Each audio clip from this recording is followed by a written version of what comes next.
नमस्कार, मैं Vijay Kumar business consultant. आज हम बात करेंगे किस एज ग्रुप के हिसाब से म्यूचुअल फंड के अंदर आप कैसे इन्वेस्टमेंट करें। सबसे पहले देखिए, according to the age group आपको अपना रिस्क कैपेसिटी के हिसाब से म्यूचुअल फंड के अंदर इन्वेस्टमेंट करना चाहिए। परंतु वो कैसे? देखिए, इसमें मैं अगर आपको रेशियो की बात करूँ तो 40:40:20 होता है। देखिए, लार्ज कैप 40%, मल्टी कैप 40% और मिड कैप या स्मॉल कैप 20% होना चाहिए। देखिए, लार्ज कैप फंड यानी ये इंडिया की टॉप 100 कंपनीज में इन्वेस्टमेंट करते हैं और इसके अंदर देखिए लो रिस्क होता है और रिटर्न पोटेंशियल भी मॉडरेट रहता है, क्योंकि देखिए जो लार्ज कैप कंपनीज है ना, इनका बिजनेस बहुत ही स्टेबल बिजनेस होता है। और दूसरा देखिए mid cap fund. Mid cap fund यानी देखिए ये 100 से लेकर 250 के बीच में जो कंपनीज होती है ना, उसमें इन्वेस्टमेंट करते हैं। और इसके बाद देखिए स्मॉल कैप फंड, ये सिर्फ छोटी प्राइवेट लिमिटेड कंपनी के अंदर इन्वेस्टमेंट करते हैं और इसके अंदर देखिए रिस्क बहुत हाई होता है, परंतु रिटर्न पोटेंशियल भी काफ़ी हाई रहता है। और इसके बाद देखिए मल्टी कैप फंड, ये देखिए ये जो फंड है ना, ये हर तरह की कंपनी में इन्वेस्टमेंट करते हैं। लार्ज कैप, मिड कैप और स्मॉल कैप कंपनी में भी इन्वेस्टमेंट करते हैं। अब देखते हैं investment according to the age group. जैसे कि देखिए 20 से 30 की उम्र में आप ज़्यादा रिस्क ले सकते हैं, तो आपका ज़्यादातर पैसा आप इक्विटी के अंदर डाल सकते हैं, यानी 80% इक्विटी और 20% डेब्ट के अंदर आप डाल सकते हैं। देखिए, इक्विटी के अंदर रिस्क इसीलिए होता है क्योंकि इक्विटी जो है ना, ये स्टॉक मार्केट के अंदर इन्वेस्टमेंट करते हैं, परंतु डेब्ट फंड सेफ और सिक्योर इसीलिए होता है क्योंकि ये इक्विटी का बिल्कुल उल्टा होता है, यानी ये स्टॉक मार्केट के अंदर इन्वेस्टमेंट नहीं करते हैं।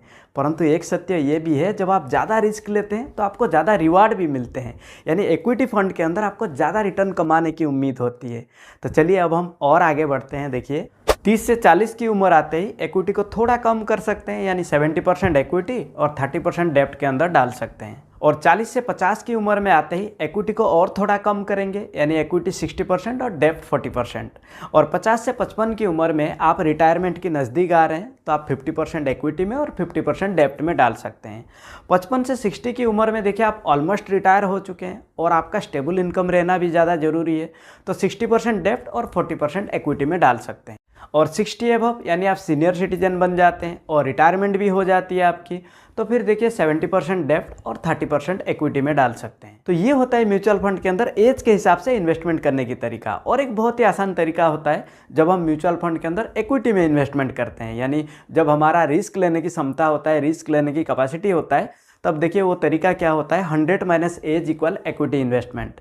यानी सपोज मान के चलिए आपका उम्र है 25, तो 100 माइनस 25 इक्वल 75, यानी आपका जितना भी इन्वेस्टमेंट है उसका 75% इक्विटी में जाना चाहिए और 25% डेब्ट में जाना चाहिए। अब हम बात करेंगे कि इक्विटी फंड के अंदर हम अपने रिस्क के अकॉर्डिंग कैसे इन्वेस्टमेंट कर सकते हैं। देखिए, इक्विटी फंड के अंदर कुछ इन्वेस्टमेंट ऑप्शन ऑलरेडी मैंने आपको बताया, जैसे कि large cap fund, mid cap fund, small cap fund और multi cap, balance fund. Balance fund ये सभी एसेट क्लास में इन्वेस्टमेंट करती है।